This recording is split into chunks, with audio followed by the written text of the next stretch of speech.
Make a date with Rev Dr Ebenezer Markwei at 6 a.m. from Monday to Saturday on Graphic Online via Facebook and YouTube as he expounds on matters of faith. Graphic Online, truth and accuracy every day.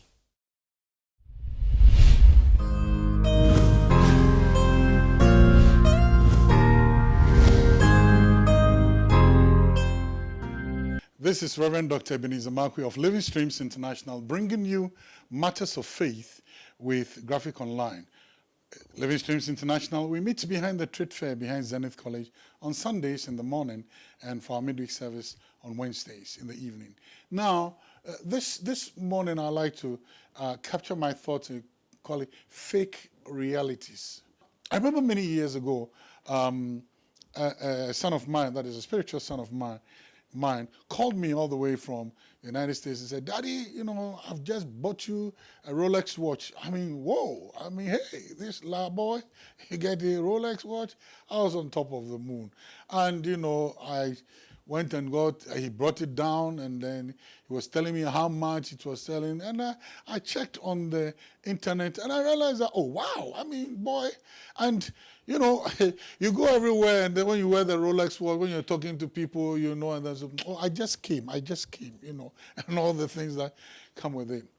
But one time I was in London and I was ministering in a couple of churches in London, and then some friends of mine came over. And when they got to London, they called me, "Where are you?" And these guys are very, very powerful people, and, they have a lot of money, please don't worry me. I'm making friends with unrighteous mammon, please. Now, when they called me and said, "Where are you?" I said, "Oh, I'm in town." And they said, "All right. Now, we're also in London. We're going to come over for you, and we're picking you up to take you. We're going for shopping." I said, "Yeah, well, let's go." So we all met, of all places, in Harrods. I mean, Harrods. That is where we met, in London. And if anybody tells you Harrods, oh boy, then. And these guys they were shopping crazy. I mean, they were buying things that, and sometimes when they ask me, "Won't you buy?" I say, oh. But then, at that day, I was wearing the Rolex watch. I had won the Rolex watch. We're going to Harrods. So you better put up an appearance, I mean, and they were all wearing Rolexes. And so we got to we were all strutting around until they got to the place where the section for watches. And there was a huge Rolex section.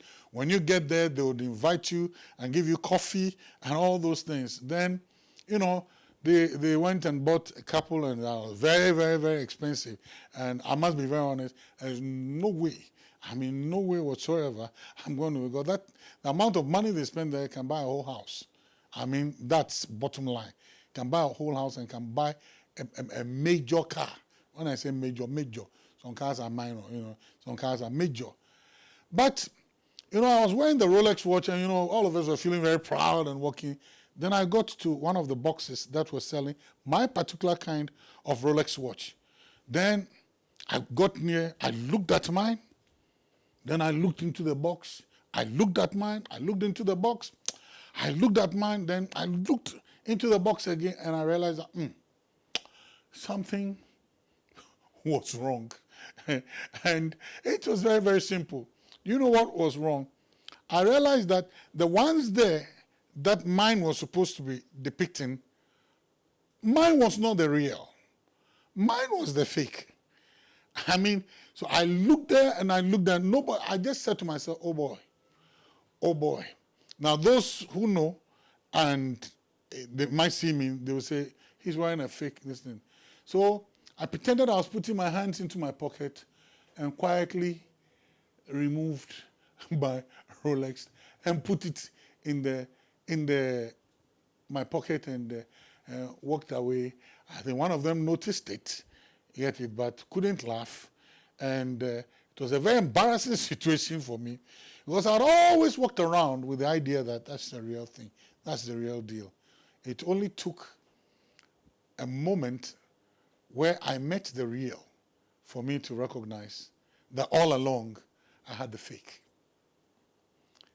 I mean, don't ask me what ensued after. When I came back, I called that young man and said, "My friend, you just sold me and you made me go and disgrace myself in the thing. Because, I mean, everybody was watching. I mean, everybody was wearing Rolex. And I was also wearing one, only that mine was fake. The real would always expose the fake. In Exodus chapter 7, if you read carefully, the Bible says Moses had his rod, and the magicians also had their rods.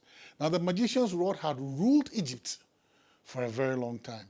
But the day Moses brought the real snake, the real rod, and he placed it down, it exposed their fake rods for what it was. Truth swallowed deception. The real made nonsense of the fake. Most times, you need to understand. You might buy a bag, it is Gucci bag and all those other things. Then you pass someone, you're like, I just got the fake. Here's the principle for life, and you need to understand this. The real would always expose the fake. In this day and age where we thrive on the artificial, in this day and age where we pursue the fake, or we manufacture the fake in order for it to appear as the real, it's just a matter of time, because the appearance of the real would expose all this. And you don't know when and where the real might appear.